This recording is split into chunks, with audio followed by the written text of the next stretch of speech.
Este programa é livre para todos os públicos. É o programa Bíblia no Meu Dia a Dia. Que coisa boa nós estarmos na presença do Senhor. Nós estamos reunidos aqui em nome de Jesus Cristo. Em nome desse Deus que nos congrega, nos faz experimentar essa comunhão de coração e principalmente esse interesse, esse desejo de sermos formados, de termos o nosso coração alinhado, a nossa mente alinhada com a mente de Cristo, com o pensamento de Cristo.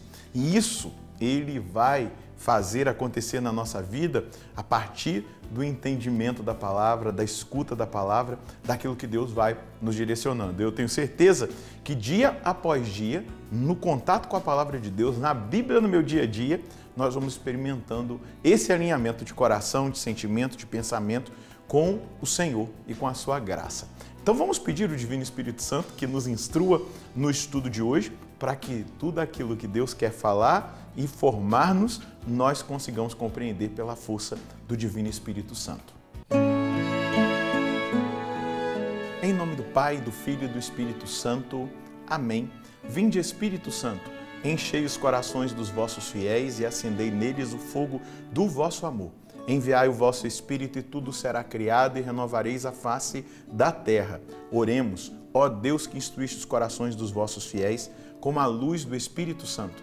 Fazei que apreciemos retamente todas as coisas, segundo o mesmo Espírito, e gozemos sempre da sua consolação, por Cristo Senhor nosso. Amém. Você pode pegar aí o seu caderno bíblico, de estudo bíblico, para que a gente hoje adentre em outro capítulo dos Atos. Atos dos Apóstolos, capítulo 17, versículos de 1 a 15. Atos dos Apóstolos 17, de 1 a 15. Vamos perceber aqui a mensagem de Deus, aquilo que Deus quer falar conosco. Vamos ler o texto da Escritura, Atos 17, a partir do versículo 1. Passando por Anfípolis e Apolônia, Paulo e Silas chegaram a Tessalônica, onde os judeus tinham uma sinagoga.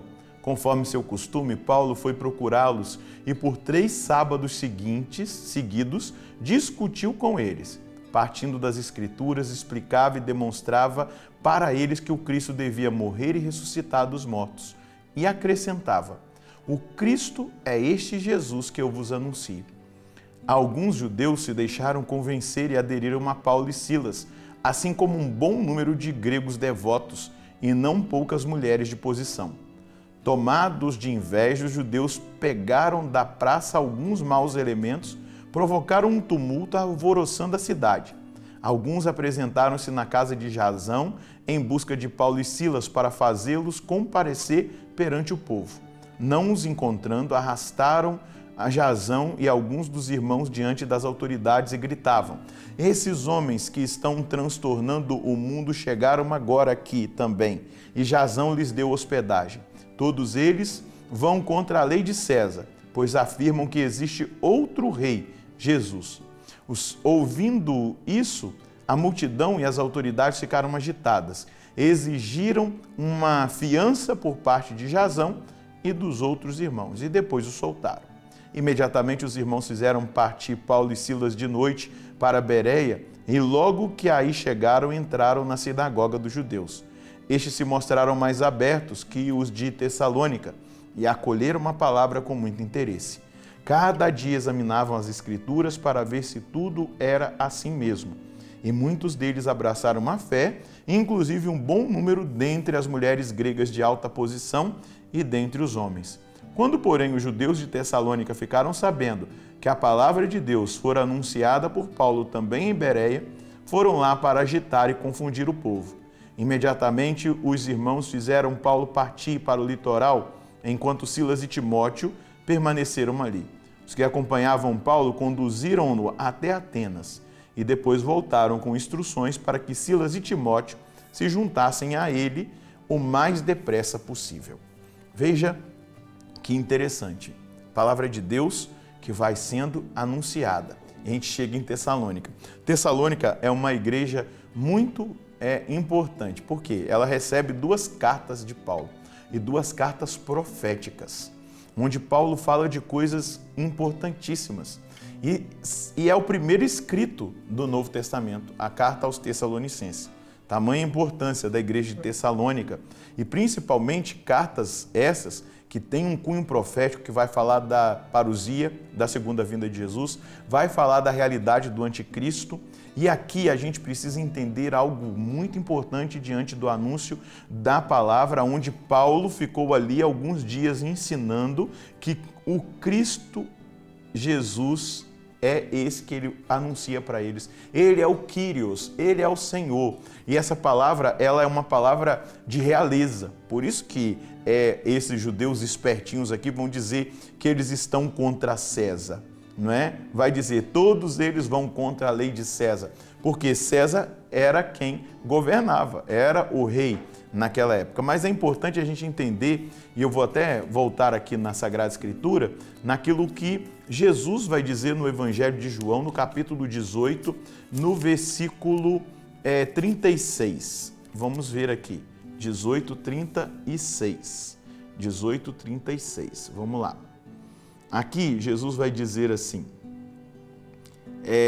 o meu reino não é deste mundo. Se o meu reino fosse deste mundo, meus guardas lutariam para que eu não fosse entregue aos judeus, mas o meu reino não é daqui.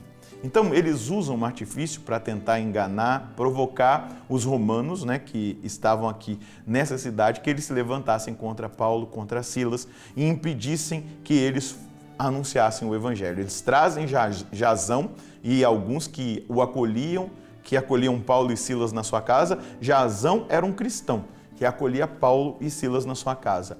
E ele é trazido, ele é julgado ali diante do povo, ele paga uma fiança para sair daquela condição. Mas nós vamos percebendo aqui, quando Paulo vai para Bereia, eles vão abraçando a fé porque eles tinham um desejo de conhecer as Escrituras. E eles vão pegando os textos que falam do Messias e que corroboram, que mostram exatamente que aquilo que Paulo está anunciando, aquilo que Paulo está falando é a verdade bíblica. O Messias passaria pela dor, pelo sofrimento e ressuscitaria. Quando Paulo fala do Messias, Jesus, ele é o Cristo, ele é o ungido do Pai, ele é o enviado e ele mostra nas Escrituras, aqueles que têm um coração sincero recebem a palavra e entendem na palavra, no exame da palavra, que Paulo não está mentindo, ele está dizendo a verdade. E eu preciso dizer uma coisa para você hoje, para você que está fazendo o estudo bíblico, nós precisamos abraçar a verdade com V maiúsculo, que é Jesus Cristo. Nós precisamos conhecer as Escrituras para não sermos enganados pelo sistema do anticristo, que é o sistema da mentira, que está apoiado em mentiras. Se você pegar as ideologias, vamos pegar o feminismo, vamos pegar a ideologia de gênero e tantas outras ideologias que estão em voga no nosso tempo e fazer um exame dessas ideologias com critérios, você vai ver que elas estão baseadas em mentiras. E se a gente não estiver firmado no Evangelho de Jesus Cristo, a gente, é mesmo, tem que ser assim, a gente vai acolhendo aquilo que não é a verdade, aquilo que está baseado num reino de mentiras.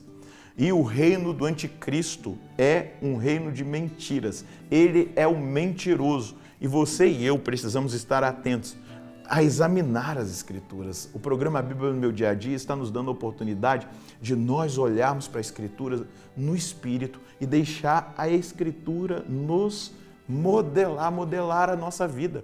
Gente, se a gente está alinhado com a palavra, se a gente está alinhado com o magistério da igreja, com a tradição da igreja, nós não aceitaremos essas ideologias desse tempo que querem nos desviar daquilo que é a verdade, a vontade de Deus e nos colocar num estado de mentira. Nós precisamos aderir à palavra. E o que esses judeus que estavam só preocupados com o poder, com o domínio, presta atenção nisso, eles tinham o poder e o domínio, até mesmo em nível político. Eles não aceitam a palavra e eles trabalham para expulsar Paulo e Silas da região onde eles estão. E aí a gente vê que Paulo é tirado, né, dali levado para Atenas, porque eles se levantaram contra a verdade.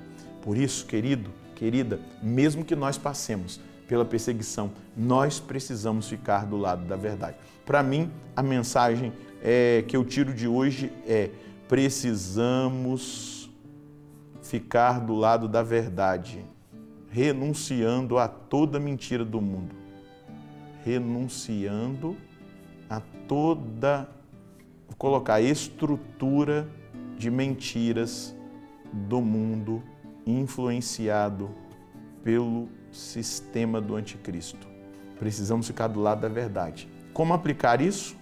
Vivendo constantemente instruídos pela palavra de Deus. Não tem erro. A palavra de Deus, ela nos dá respostas, ela nos conduz àquilo que é a vontade de Deus. Se a gente for expulso de qualquer lugar por sermos fiéis à palavra de Deus, nós temos que ir felizes, porque ficamos do lado da verdade. Não aceite a mentalidade mentirosa, diabólica do sistema do anticristo. Fique com a verdade, com aquilo que é o ensinamento da igreja e aquilo que é o ensinamento da palavra.